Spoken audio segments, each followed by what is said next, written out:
Hello, hello, hello. Welcome, everybody. We are live from the Aventura Corporate Center, as well as other parts around the world, like Montreal, Quebec. I see my two good friends and my partners as well. Welcome, everybody. We are going to work this concept of having a self-staining, uncontrolled live network. David Solomon, who lives and hails from Montreal with Richard Balfour, where it's actually where I grew up. We all grew up in the same part of town. We have three different lives, three different experiences, and multiple amounts of opinion. And in this group, I've got the biggest mouth.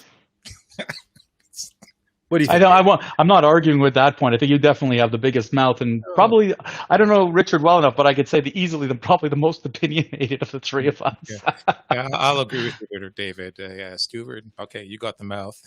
You're the rant man, so rant away. The rant. So, we were talking just before we were going live, and, I've been putting a lot of monologues up because we're just playing with the software. We're trying to make this experience so that if any of you want to come pop in, give us a PM, a private message, and we'll bring you on in and just talk, as long as it's fun. We're talking about serious issues in a very, very fun way. So if for whatever reason you feel the urge that you want to come rant in, please, I want you to come in, right? Why don't they drop an email? We've got ourselves an email address that they can just drop them whatever topics they want us to rant about. Richard, why don't you share with everybody our email? Yeah, right ahead. It's rant, that's RANT, at therantnetwork.com. Hey, look at that. Wow. Gotta love that. So rant, folks, anybody who wants a topic for us to hear us fun guys talking about, it's rant at therantnetwork.com. We will be on social media. We will also be on our website coming up live over the course of a little while. So folks, this is serious stuff. And so look out for more from therantnetwork.com. Ooh. Got a voice going on, David. Maybe from marketing, you can transition into live radio. No. I've got the face for radio. I don't. That's about all I got. I think I join you in that. I know I've got a voice for radio, not for TV. But we're live. I mean, wow, I can't believe this. This is great, Stuart. This just happened so fast. Like within about. Not even a week, you had the idea, you've been posting different things on and off again, and so have I. And then all of a sudden, here you go. Let's do a website and see where it goes from there. And then next thing you know, we're live, you and then David over here.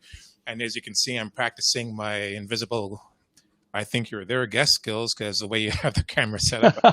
It's Stuart on my right and David on my left. So you hear us in stereo. Well, actually, David and I have been friends, just so you know, Richard, since we were like 6 or 7 years old, in the West Island in Montreal. And we always talked about things later on in life about trying to do something. And I have always been the one who just takes an idea and just sort of runs like a football down the field and afraid of all those big guys chasing me and just wants to get there a little faster than the next.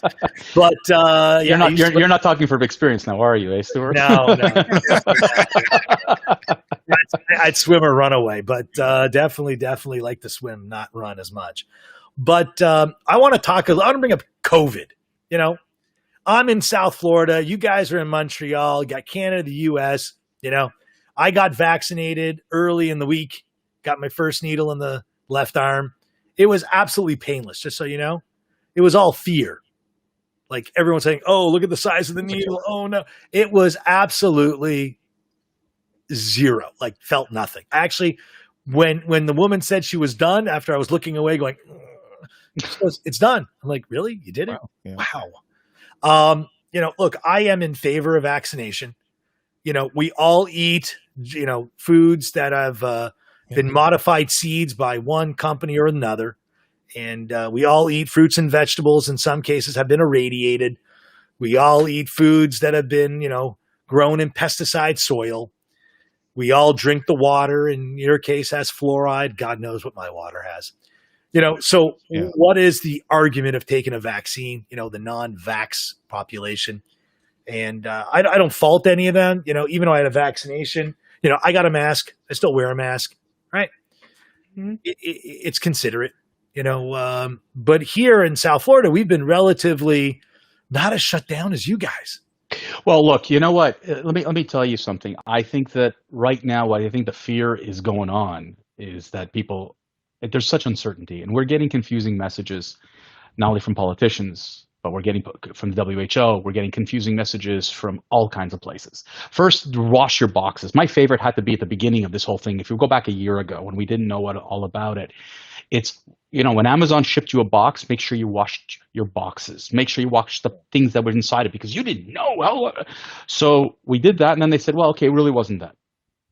And then you got other people who are talking about masks, no masks. Yes, it's spewed. Yes, it's through the nose, blah, blah, blah, blah, blah. That's been the only consistent thing. But the rest of the messages, and I've been following it on both sides of the border, I've been following it internationally, there's such inconsistent messaging coming from the so-called powers that be. And so now here we are. It's time to vaccinate. And again, we're relying on the powers that be to help us to get vaccinated. And in our fair province where Richard and I are living in here, we have about 250,000 people who've only received the first dose. They don't have enough doses to go around. They've decided unilaterally to give people 1 dose instead of 2. And they decided we're going to give it to the most vulnerable market, the seniors and the ones who are living in old age homes and the ones who are the most, higher risk. And they're playing with their lives because they only said, okay, we're only going to give them we'd rather vaccinate more people, which they're not, than give some people 2 doses. So wait a second. Hang on a second. I need to ask you this question.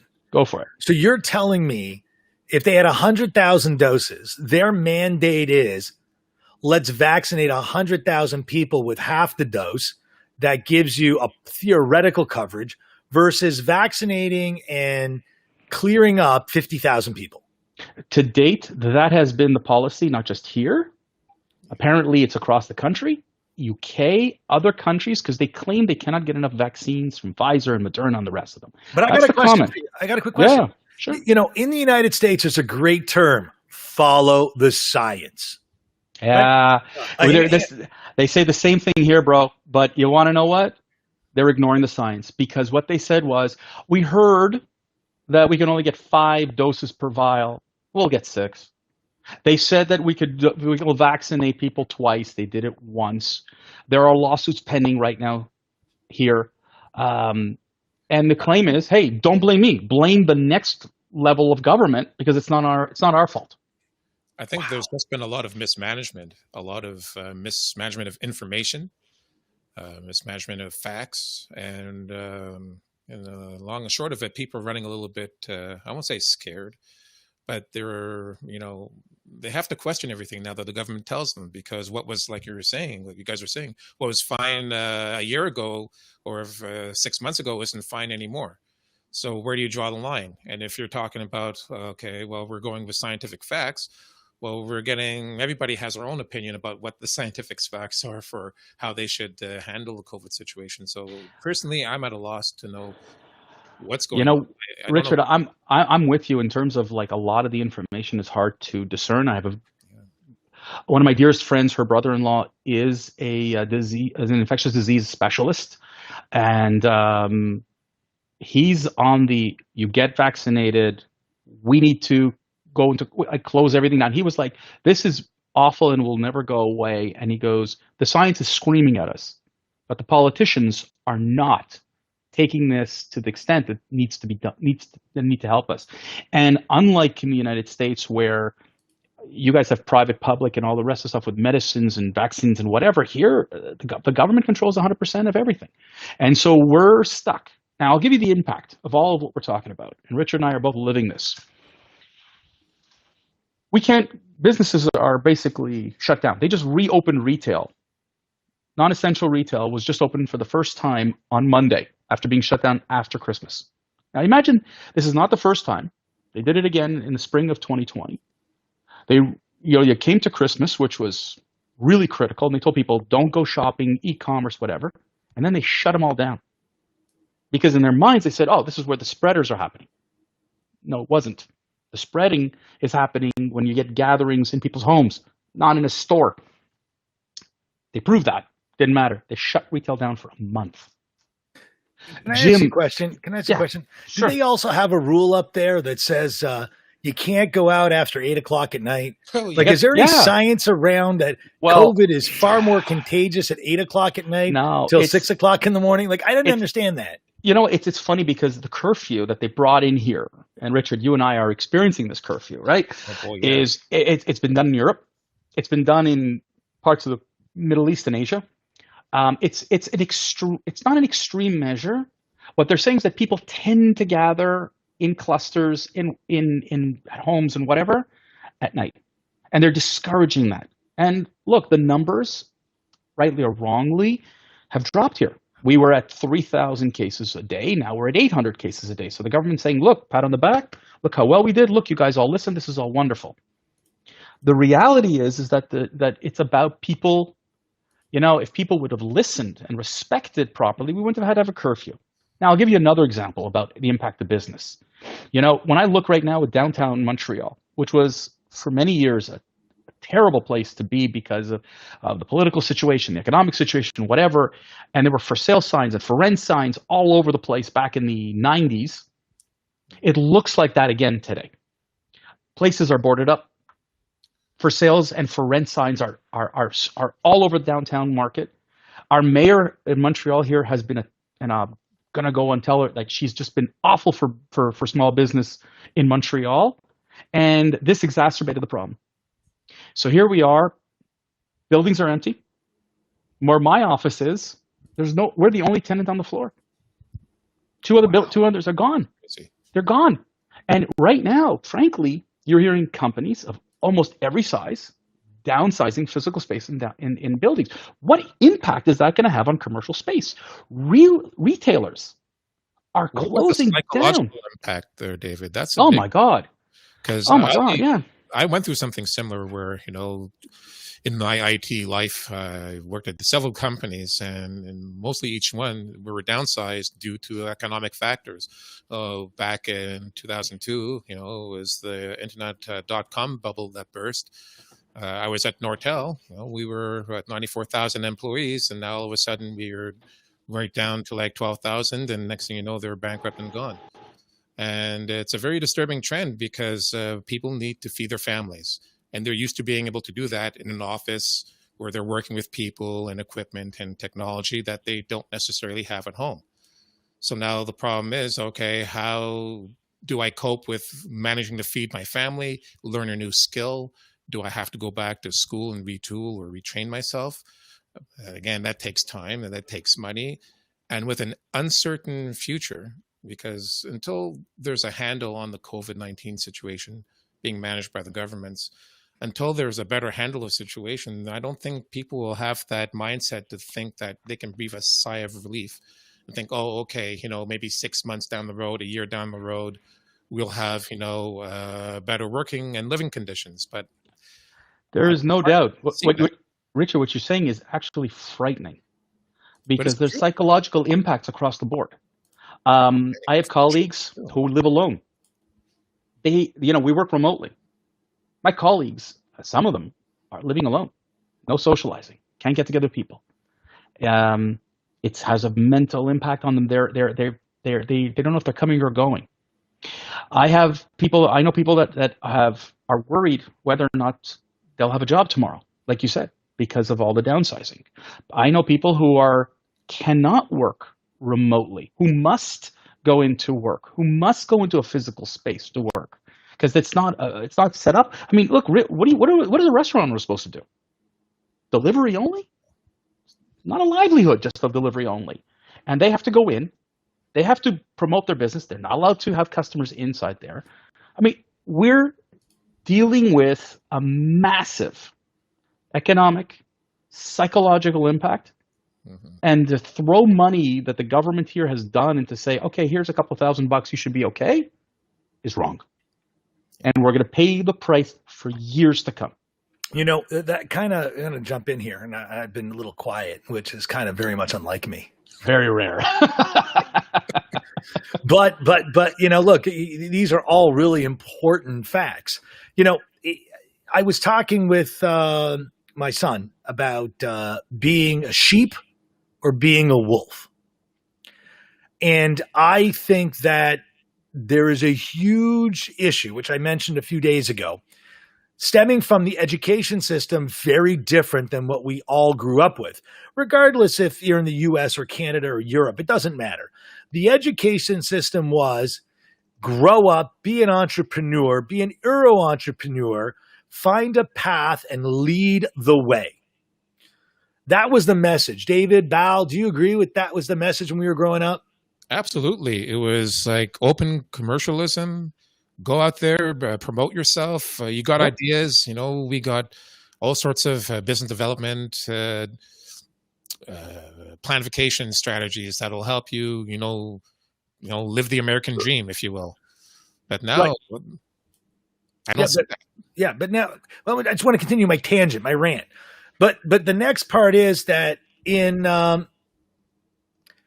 this whole thing, as I was talking with my stepson, and I'm going to him, and I'm like, what did you do? He goes, well, I went to go, and he had to go get some blood work, kids, you have to, and you'll get it. And he goes, well, he has to go for it twice, and everything's fine. But he goes, and they said, give me the prescription. And he was told, don't give the prescription because it's a reoccurring and you need to hang on to it. So he goes, and the woman says, no, give it to me. Okay, he gives it to her. That's it. Doesn't call mom, doesn't call dad, just gives it. And then comes back and said, because he was told, if God forbid you have to give it, take a picture. Nope, didn't even do that either. He's like, well, she said it's on file and I shouldn't worry. So because you got told by someone, don't worry, it's not a problem. And the next thing is, it's like I got some furniture delivered and there was something wrong with the furniture, right? And I'm like, I can't be there. Just take the delivery. Call me if there's anything. Calls him, bring, bring, bring. Hey, what's up? Hey, Stuart. Okay, the table's here. It's broken. I signed and they left. Wait a minute. I told you to call me when they get there. Yeah, it's okay. It's okay. They said they'll come back and fix it, but I signed. They left. Wait a minute. Do you understand the repercussions? He goes, no, they said it was okay. We're not talking about a little child. We're talking about a teenager, right? He's smarter than that. I never in a million years, don't open your door to strangers. I'm not a stranger. Come on in. I don't get it. David, let me hear you on this one. Oh man, where do you begin? Well, you got 3 boys. Yeah. No, you know what it was? What's crazy was they're way older now, but I would have told them, frankly, don't open the door and don't answer the door. But unfortunately, you can't tell teenagers anything like that anymore. It's really hard to, teenagers just like to march to the beat of their own drum. They want to be adults. They don't want to hear you. They don't want to hear me. They're cool, man. And I think the best joke I heard was, at about 12, 13, 14 years old, they think you're dumb. You know nothing. When they turn 20, they wonder, how did you get so smart so fast? Where did you learn all this stuff? And as a father now of 24, 22, and 19 years old, oh yeah, you start to see that oh, wait a minute, you actually do have some sense. But teenagers are teenagers, man. There's not much you could do there. Val, you got some kids. Let me hear your story. Oh boy. Yeah. Well, I had 3, have 3 of my own. And then I have another. Once you have them, you can't give them back. They don't go back where they came from. No, the hell no. Boomerang back. So yeah, 3 kids with my first wife. And then I have 5 stepkids with my current girlfriend and 4 grandkids, step grandkids. Wow. So that explains the little pink tent here in the back. It's for when I have my 2 little ones come over. And we have fun weekends. We do artistic things. We do educational things, things that they don't get in school. Because I don't know. I was a teacher. Did you know that, Stuart? No. Right after Riverdale. It just so happened that, my mother was a teacher at Sir Winston Churchill in Saint Laurent for many years. And she was teaching French, Spanish, and a few other things. And on PED days, I'd end up going, to Sir Winston and hanging out there with the teachers, teachers room, the staff, and, getting the feel oh, wow, I could really see myself doing this as a career later on in life. And I don't know, something about education was very appealing to me. And learned things. There was lots of more hands-on. Teachers took time to explain things right. But when I was doing projects, I was doing after-school projects for school in the West Island not too long ago. First started off with piano lessons. So I do the piano lessons, lunchtime, have a couple of students, and then after school, from about 3 to 6. And it was great until one day they asked me to sub in the computer room. And I noticed that one of the other after school people who were there looking after the kids, all I saw for 3 hours straight, no joke, was this. The dude is just sitting there in a chair with the computer on, and the kids are just going all over the place. Like, what's going on here? It's like, this isn't like a daycare, at least have, well, okay, yeah, technically it is the daycare. But if you're responsible for kids and you have technology or you have tools for them to learn, find a way to give them those tools to enrich their lives, because they're sitting there, they're going home, they're playing games, they're always on a computing device of some kind. But at least if you have the tools in front of you and it's free, why not show them how to build a project? Why not show them how to do an artistic painting, a drawing, not necessarily music all the time, but maybe learn how to do science and geography. For example, there's so much that I learned personally right out of just opening up Google Earth and taking the time to look at things and, to be inquisitive. And kids are much more inquisitive and all that than I am. And I just find that it's been stifled over the years. And as a result of that, that's why you see them having a I don't care approach to whatever you try to tell them today, because that's what they've been conditioned with at school from the elementary all the way straight to high school. That's crazy. Listen, we all come from different perspectives, right? We all come from a different background, even though we all grew up in the same area, ran on the same streets, ran through the same people. We all have different opinions of the same perspective. But what I think is really funny is that I think we all agree we're tired of being locked up. I think we can all agree that, this new generation is like, sit back, relax. You're just going to hand it to me. Why do I have to work for it? I mean, I just don't get it. Well, you bring up it's a crazy point. Before COVID, I met some people and I said, this next generation, they're all messed up. And he looks at me, and this guy's in his 70s, and he's laughing at me. I said, well, why are you laughing? He said, well, every generation thinks that the next generation is messed up. He goes, it goes back to the Roman times. He goes, you go back to the Greek philosophers, how they think about the next generation. They're not serious. They're not anything and whatever. And you know what? I'm now experiencing that, where my oldest son works. There's a level of seriousness. It's not as entitled as and so yeah, okay, fine. But I remember our parents called us the TV generation, and oh, you guys are going to be all messed up. You guys are watching potatoes. Way too much TV. I mean, could you imagine? And I mean, go tell your children that in our day, cartoons were only on from 4 to 5 or 4 to 6, and you had to be Saturday mornings. You couldn't watch cartoons 24/7. You didn't have TV. You didn't have internet. You didn't have all these kind of, and we were going to be the messed up generation.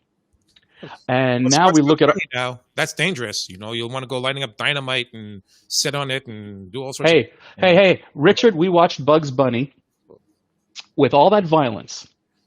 And if you watch Bugs Bunny again today. First of all, it was never meant for children. Okay, I saw many years ago Chuck Jones, who was one of the creators of Bugs Bunny, he said, "I never intended this for children," and it was an adult cartoon, and I don't mean that in a racy sense. I mean it was meant for adults. And he goes, kids are watching it, and it's like there's alcohol, there's smoking, there's violence, a little bit of racism, cross-dressing, a lot of things that, I mean, it was scary. And look at us today. And so, for me, my thing is, and my rant, and I wouldn't do this today, I think we're creating a new generation that is losing some gumption, some oomph, some guts. We're being soft. I understand the notion of being nice to everybody and fair to everybody, but an entire generation that is thinking that everybody gets offended and everybody is hurt and everybody needs. You know what? I'm going to tell you, Turner Classic Movies this weekend, Mel Brooks. Mel Brooks. From the 1970s. It was Blazing Saddles. It would have never have been filmed today at all. And Richard, I don't know if you remember the movie and how many times they used the N-word through the movie, and it was, in today's standards, it's never happening. But in those days, I watched it with different people from different cultures. We were all laughing hysterically. I got one for you. I love Eddie Murphy. Eddie Murphy used to say, I'm the wholesome guy in comedians that were in his generation. And Bill Cosby used to say, but no, I'm the wholesome guy. Who's in jail for being a pedophile? I mean, Eddie Murphy, of all people, saying, now he's the wholesome guy, right? Does that mean he's the next guy to get arrested for being a pedophile? But, you know, I like Eddie Murphy. Don't get me wrong. I like him. Now, there's a movie that's coming out, I think, not in the movie theaters. I think it's doing one of these combined releases with Eddie Murphy and Arsenio Hall. It's coming to America part two. Right. And the topic is that he had a son at a wedlock. I mean, first of all, they wouldn't have shot a son at a wedlock in the first iteration, but I can't imagine that movie would be shot today. You would not believe it. And you know, one more thing that I saw, which was really, really funny. Will Smith. This is a story about my friend. What was that called? The Fresh Prince of Bel-Air. I was watching on TV a couple of nights ago. Will Smith, you know, he just said, if this show by Quincy Jones, the man, the myth, the legend, would have been posed right today, he would not be able to shoot that film. Wow. Yeah.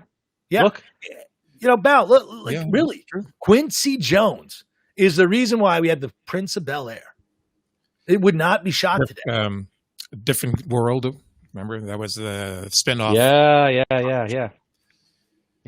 There's a frightening situation out there where, you know, if you go back to Coming to America, the first movie, Eddie Murphy is in makeup as a white Jewish guy in the barber shop. He's the guy with the mustache in the corner.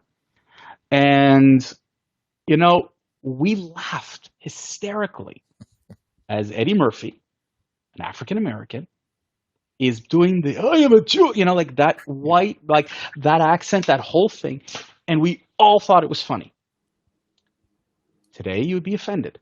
And I think that this is where, and I know there's a fine line between racism and comedy, but I can't, for the love of God, and I don't understand it.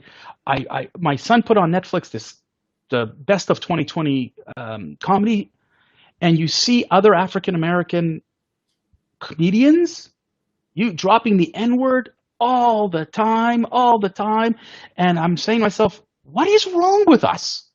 Like, that's acceptable. This is not.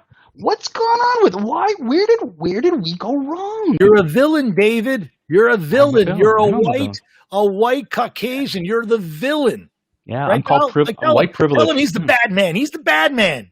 You're the bad man. Go to the bad man. I gotta say something, Bal. When we grew up in Montreal, when we were kids, right? Yeah. You know, our block, our neighborhood, it didn't matter what color, race, religion, creed, none of it. You were English or French. That was the big topic of the era. You know, but right or wrong. But guys, hold on, Stuart. But Stuart, I'm sorry, you're living in the great state of Florida, where the Hispanic community is growing, and you're going to tell me today that it's just that simple? Like, you come to America, you're an American. Right? Where did it suddenly change that? Well, no, there's certain types of Americans. There's different, like, you know, like if you watch what's been going on over the last 12 months, I don't recognize your country. I don't what's happened. Remember the thing, David? Remember, was it 2, 3 years ago? All that big hubbub about the hijab, Oh yeah. having your face veiled. Yep. What's going on? Where is this? Where's Well, that? yeah. All of a sudden now, everybody's got their face veiled and covered up. Well, the whole thing was that the government here decided we're going to secularize society. So if you work for a public institution, police, nursing, so on and so forth, you're not allowed to wear any religious symbols. So Jews aren't allowed to wear kippot, and women are not allowed to cover their face. They're not to have the hijab, or the niqab, the hijab, none of that. And even crosses. By the way, if you had a big cross, you weren't allowed. And the irony of all this is in the National Assembly, our government body here in the province, right behind, and this until recently, behind the speaker's chair was a big cross. And when the government was asked, excuse me, is that not a religious symbol? They said, no, it's not. It's a French symbol. It's been removed, by the way. It has been removed from the National Assembly. It's no longer there. But here they're trying to secularize. They're trying to strip you of your identity because no one should be influenced because you're wearing a religious symbol. So school teachers, we have a shortage, right, Richard? We have a shortage of teachers. If you wear a hijab or a niqab, you can't teach in Quebec. That's terrible. So, sorry to interrupt there, David, but just to chime in 2 seconds, what I think is terrible, the position that the Quebec government took for their reasons about why they had that crucifix up on the National Assembly wall, and to say that it had to do with French religion. When you talk about not educating yourself, if they took the time just to understand where all those symbols came from, then they would know that it has nothing to do with French or Francophonie or anything like that. And it's just a shame that despite having all the information you need to know where things come from, people rather stick with the popular opinion because that's what either brings in more money or that's what's more popular for them. But then you lose sense of what the truth is. So then anybody can make up any story about anything and then just go along with it. And in this case, use that as a crutch to go and beat on a targeted group of individuals because they do things or believe things a certain way. And well, that's where you're right, 100% right. I'm just so tired of this politically correct society that is ass backwards. I find everyone that claims it's not politically correct does something that's not politically correct. And those people who are politically correct are the ones who are trying to do the right thing. Now, listen, I have got, as we started this whole conversation, I've got the biggest mouth and I was the quietest as we started. And I probably put my foot in the mouth more than anyone else that I know. If you love me, you got to know me, right? Otherwise, you got to hate me.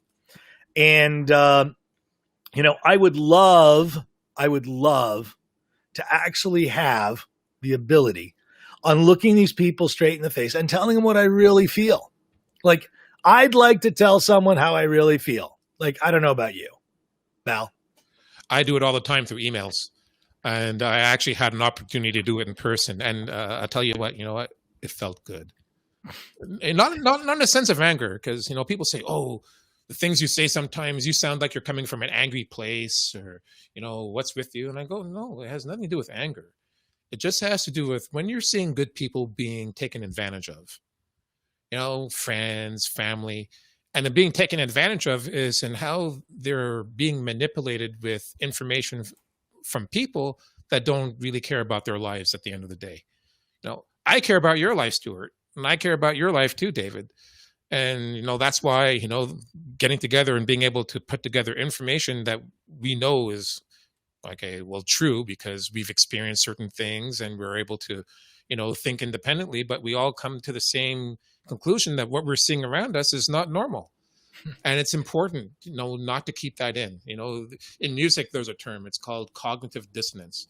And that's when you have two sounds that sound totally incompatible with each other. It hurts your ears or, it makes you squint. instead of, nice, relax because you heard a nice tone.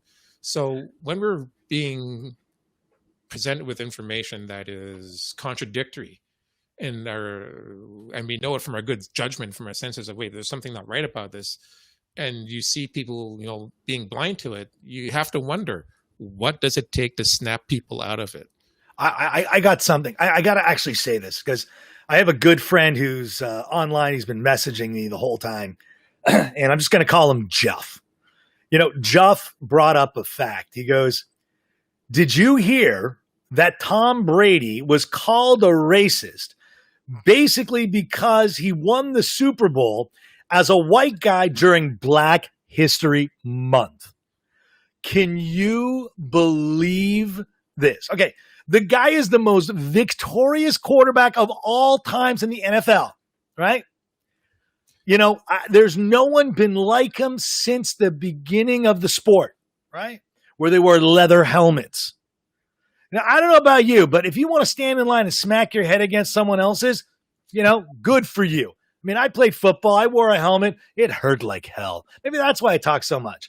But, if Tom Brady is a basic white guy and a racist because he won the Super Bowl, as he did many other times, in Black History Month. Now, Balfour, does that bother you? It does. I'll be honest with you. Look at me. I'm black, right? No, really? Oh my God! Don't Val, really? No, really. American. David, did you know he's a black man? News to me. I'm probably going to get a lot of hate PMs for that one. Maybe the afro gives it away. I don't know, but at least you still got hair, Val. That Americans rant about, I hate it. It's the biggest, fakest, sensationalist. I don't know what words to use, but it has no moral founding. It has no logical founding. Black people understood where their roots came from. Son, you didn't get off the boat from Africa over to the North America. You got off the boat somewhere in Anatolia long ago, right? So all this black pride about having to deal with, you got to represent, and what is that representation? What is that representation getting you? Where are you going with it? Nowhere. You're just following the mainstream lie about your culture, about what you're supposed to do and how you're supposed to act and behave. Words that you're not supposed to let other people say because it's offensive, but then you're okay to. No, I just got to point something out. Again, my good friend Jeff, who's messaging me, he wants the world to know that, since they moved the Super Bowl from January to February, it forever will be in Black History Month. It will forever be in Black History Month. They moved it from January. Remember, it used to be in January, and now it's in February, right? I'm happy we had a Super Bowl. How about that? I really don't care what month it was. There was something live in sports, David. Listen, as I'm a sports fan. I missed it terribly from March till it came back. And I consume sports. I was in Australia. I learned about Australian rules football to show you how crazy a sports guy I am. I loved it, by the way. Great, cool sport. I think that where we're going is we're overthinking things just to be angry. There's no point. Okay, football is dominated today by African-American football players. There's no doubt about it. They are, by far, you can see population-wise, where it sucks. And if I were to be angry, is let's give equal opportunity to all to become coaches, managers, trainers, the whole lot. Look at the Kansas City Chiefs, guys. The most diverse coaching staff. No, sorry, not the Kansas City, pardon, Tampa Bay Buccaneers, pardon me. The Tampa Bay Buccaneers. And I don't know if you guys know this. They have women on staff. They have African Americans on staff. And we should praise that the game's evolving rather than be mad and angry that the Super Bowl's in Black History Month, which, by the way, so is the Australian Open, so are golf tournaments. By the way, so are other people's birthdays. Are you telling me now for the next 28 or 20 days in the month, if I'm not African American, I shouldn't have a birthday? Guys, we're losing perspective here on what it's supposed to mean. As someone who is from a minority, I don't want to hear I have an exclusivity this month. No, you don't. What you have is an awareness campaign. And unfortunately, when you talk to people who are not exposed to Black history, understand the Black history, whatever, we're going to forget and we're going to come to judgments. And this is where we screw up as a society. Stop getting mad about the Super Bowl. Start being proud about the other things that are happening. Yes, we went through 12 months of rioting, and yes, we went through months of anger and this and that. Where is it's like, are you telling me that everything is horrible? And I'm sorry, Stuart, I would tell your friend, frankly, if you don't like it, get off the roller coaster, buddy. It's just like enough. Like how does that statement help us progress as a society? Oh, should we move everything to March? Should we move everything to January? No. He was just making it ridiculous because, the whole purpose of this is I'm going to take a step back. Give me 1 second. Let me gather my thoughts. David, I don't think this is being done unintentionally. I think this is being done very intentionally. How do you keep people under control as you keep them at each other? Look at the Middle East. You keep two countries at each other, there's never going to be anything that's going to be done. And what they're doing currently, all the politicians, hey, if I take left versus right and I pit them against each other, I'm going to do whatever I want and they'll be too busy fighting each other. And next thing you know, your civil liberties are gone, right? And they both want to do this. This isn't just Democrat or Republican or conservative, liberal or New Democrat, right? Those are Canada, U.S. Political parties. They're all trying to do it. Every single one, right? And I am so tired of it. I'm worn out. I just don't know where to go with this anymore. I really don't. I'm just so frustrated. I cannot, for the love of God, and I understand divisiveness. And I mean, I'm a political science major. I've studied it. I get the political divisiveness that needs to be. But it's more than that. Yes, the politicians stoke the fire. But we as a society, I thought we were better than this, and we're not. What we're trying to do is we claim we want change, but let's be serious, guys. Let's change. So you put on a basketball jersey, Black Lives Matter. Oh God! Don't get me started. Okay, don't get me started. Look at Bal. I know. Hold on. I want to focus on Bal. Bal, just shake your head. Just shake your head, Bal. Give me the big handshake. Okay, David, you're back. What I'm trying to say is, and I'm not against that. And I have a son who's really, we've sat together and we've debated this, and I understand. And I, in fact, he has a very, very dear friend, and she's of Ethiopian descent, and she's Black, she's Jewish. She's got it coming from all ends, unfortunately, the poor girl. And she says, you have no idea how we're discriminated and so on. And I got it 1,000%. But putting it on the back of a T-shirt or the back of a jersey on the sidelines of a football game, how is that changing anything? That's not doing anything. Oh, the extortion of millions of dollars. Come on, guys. I'm sorry, but I'm a man of action, and all I hear is anger, destruction of property in some cases, statements that make no sense. Man, Richard, you got to help me here, man. I'm trying to understand. I too marched a couple of years ago with my son at the Gay Pride Parade here in Montreal. And I want to tell you, I was very proud of him. And he explained to me the difficulties and the challenges, but there was action done. Here, all I hear is yelling and screaming and anger, and we need to change leaders, and we blame people and whatever. And at the end of the day, what have we accomplished? In 12 months, nothing. I don't believe. Help me here. Go. I wish I could, but I don't see it getting any better. All I keep hearing about is more restrictions on the way, perhaps as soon as sometime in March break.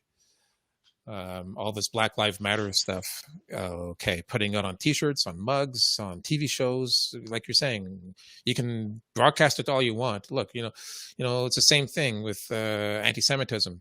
Look, every month there's something that comes up in Quebec in the news. Some synagogue got spray painted, or some this or some that. After all the years of promotion, to have more love and to show more peace, still nothing, right? So it's hard because people are distracted, right? They're distracted with the news that they read on social media, and they don't take the time to digest information. So when you don't take time to digest, you don't have a brain that absorbs information or has time to think. So you're really, I hate to say it, but I think he was right. Carl Sagan, back in his Cosmos series, I don't know if you remember that from years ago, but he had something about Broca's brain. And it talked about how all of us have in the core of our heads, our brains, all mammals have this. It's the R complex, the reptilian core. And on top of that, you have the limbic system, which controls all your movements. And then on top of that is the more higher functions of the brain.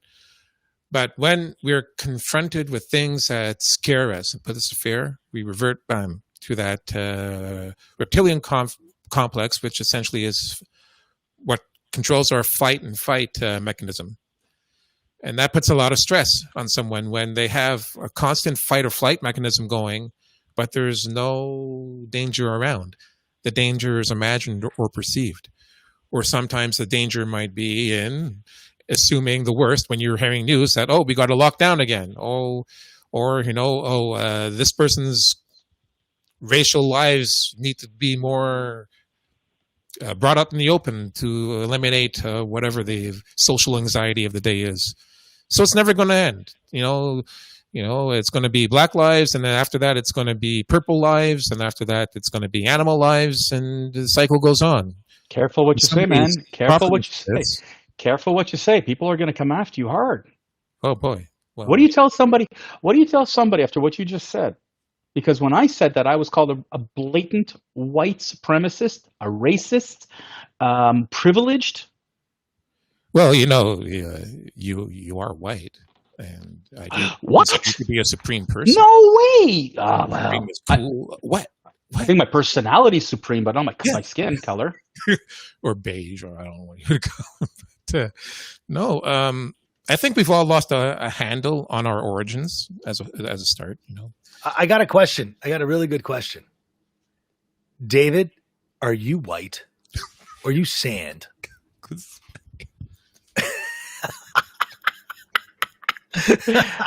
You look a little sandy there, David. I might be a little rusty, but that's about the extent of it all. Gentlemen, this has been a scream. I love this, and I think we're going to continue to have these talks. I think this was an amazing exchange, guys. What do you think? You know what? I want to thank all of you. That is you, David, you, Richard, and I'd like to thank anyone that listened for 47 minutes and got to this end. And understand that this is the beginning of something, and it's only going to be possible with everyone, coming in. I welcome anyone who would give us a few minutes on a topic and jump in. We're not going to bite. Well, Bal, you look like you got teeth. You smile. Oh yeah, see, all natural. Look, I guess smile, David. There you go. What's the common thing? We all got white teeth, man. Mine are a little, not as white as, yours, David. Guys, I want to wrap this. I agree. I wish everyone a safe and healthy day. We're going to hopefully start podcasting with more regularity, which will start the week of February 21st. And hopefully we'll get some more things coming. I'm saying goodbye. What would you like to say, David?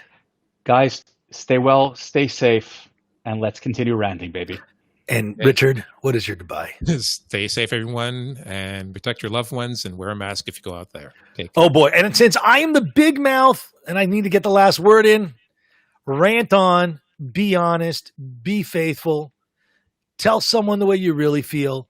It doesn't involve any violence. Speech can hurt, but really, I don't think we did it today. Have a great day, guys. Signing off from the Amateur Corporate Center and around the world from Montreal, 12/22 February.